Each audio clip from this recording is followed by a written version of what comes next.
இந்த எபிசோடில் நம்ம எந்த டாபிக் பார்க்க போகிறோம்னா, சம்மர் சீசனில் எல்லாருமே சொல்லுவாங்க வெயிட் லாஸ் பண்ணுறது ரொம்ப ஈஸி. ஆமாம், கண்டிப்பாகவே ஈஸி தான். இது ஏன் அப்படின்ட்டு பார்த்தீங்கன்னா, நம்ம பாடி டெம்பரேச்சர்னால நம்ம கம்மியாக சாப்பிட ஆரம்பிப்போம்.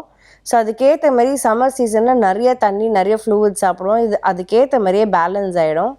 ஸோ நம்ம ஒரு பேலன்ஸ் டயட்டோட, ஒரு ஸ்ட்ரக்சர்ட் ரொட்டீனோட, ஒரு நல்ல ஹெல்த்தி லைஃப் ஸ்டைலோட ஃபாலோ பண்ணும் போது ஒரு 3 monthsலேயே உங்களுக்கு எந்த வெயிட் லாஸ் கோல் இருக்கோ அதெல்லாம் நீங்கள் அச்சீவ் பண்ணிடலாம். ஸோ அதுக்கேற்ற மாதிரி நான் இப்போ டயட் சொல்ல போகிறேன். நீங்கள் அதை நோட் பண்ணிக்கோங்க. உங்களுக்கு ஒர்க் அவுட் ஆச்சுன்னா நீங்கள் கண்டிப்பாக அந்த டிஃப்ரென்ஸை பார்ப்பீங்க. ஸோ காலையில் எழுந்திரிச்ச உடனே ஒரு வார்ம் ஜீரா வாட்டர் இல்லைனா சினமன் வாட்டர் எடுத்துக்கோங்க. நீங்கள் தூங்கும் போது ஃப்ளூயிட் லாஸ் ஏதாவது இருந்துச்சுன்னா அதை ரீஹைட்ரேட் பண்ணுறதுக்கு ஹெல்ப் பண்ணும். அதுக்கப்புறம் பார்த்தீங்கன்னா உங்களோட பிரேக்ஃபாஸ்ட் ஒரு 9 to 10 o'clock சாப்பிட்ருங்க, இல்லை ஒரு 8 to 10 சாப்பிட்ருங்க. மெயினாக கொஞ்சம் ஃப்ளூயிட்ஸோட கொஞ்சம் ப்ரோட்டீன் ரிச் ஃபுட் இருக்கிற மாதிரி பார்த்துக்கோங்க. எப்படி எடுக்கலாம் அப்படின்ட்டு பார்த்தீங்கன்னா, நம்மளோட ட்ரெடிஷ்னல் ஃபுட்டாகவே எடுத்துக்கலாம்.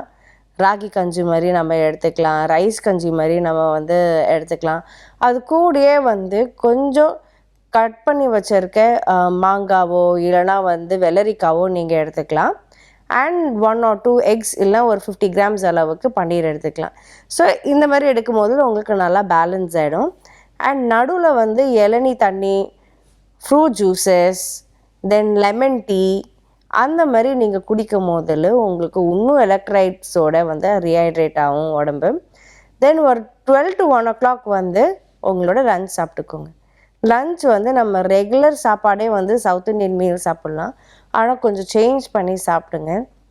ப்ரோட்டீன் கண்டென்ட் டே டைமில் அதிகமாக தான் சாப்பிட்ணுன்ட்டு கிடையாது. இது வெதர் டெம்பரேச்சர், இந்த வெயிலோட உஷ்ணத்துக்கு ஏற்ற மாதிரி எப்படி உங்களால் சாப்பிட முடியுமோ அந்த அளவுக்கு நீங்கள் ப்ரோட்டீன் கண்டென்ட் ஃபுட்டை எடுத்துக்கலாம். ஸோ மினிமம் ஒரு 50 grams சாப்பிடுங்க. நிறைய பேர் லன்ச் டைமில் நிறைய ப்ரோட்டீன் சாப்பிடும் போதில் அவங்க டைஜஸ்ட் பண்ணுறதுக்கு ரொம்ப கஷ்டப்படுறாங்க. ஸோ அதனால் ஈஸி டு டைஜஸ்ட் ஃபுட் எடுத்துக்கோங்க. தால் ரைஸ் மாதிரி எடுத்துக்கோங்க, கர்ட் ரைஸ் வித் ஃப்ரூட்ஸ் எடுத்துக்கோங்க, கர்ட் ரைஸ் வித் வெஜிடபிள் கூட்டு பொரியல் ரைஸ் மாதிரி எடுத்துக்கோங்க. வெஜிடபிள் சூப்ஸில் நிறைய ரைஸ் போட்டு மிக்ஸ் பண்ணி எடுத்துக்கிற மாதிரி எடுத்துக்கோங்க.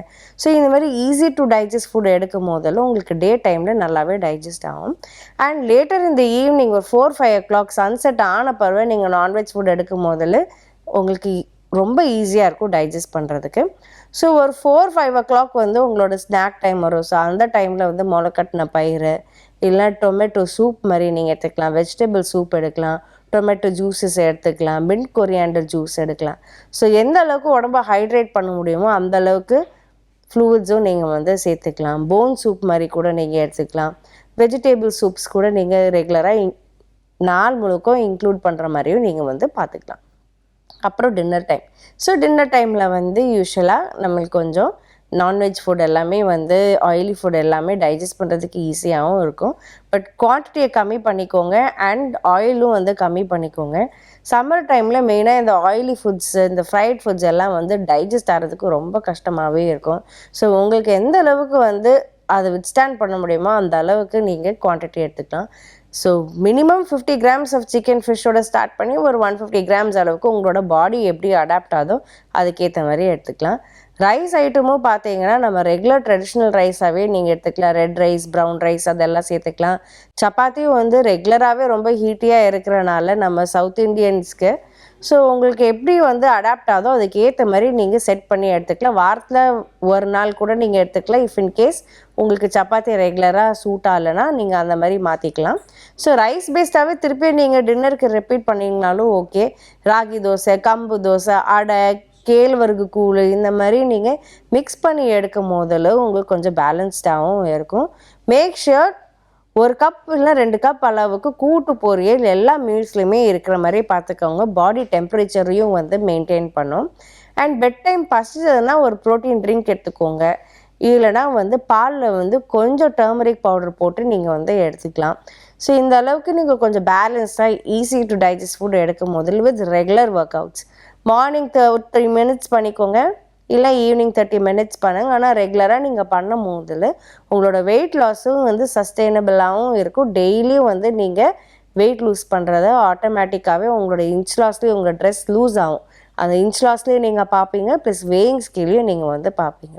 ஸோ இந்த ஸ்மால் டிப்ஸ் எல்லாம் நீங்கள் வந்து நோட் பண்ணியிருப்பீங்கன்னு நான் நினைக்கிறேன். அதை ஃபாலோ பண்ணிவிட்டு கண்டிப்பாக எங்களுக்கு ஷேர் பண்ணுங்கள். தேங்க்யூ.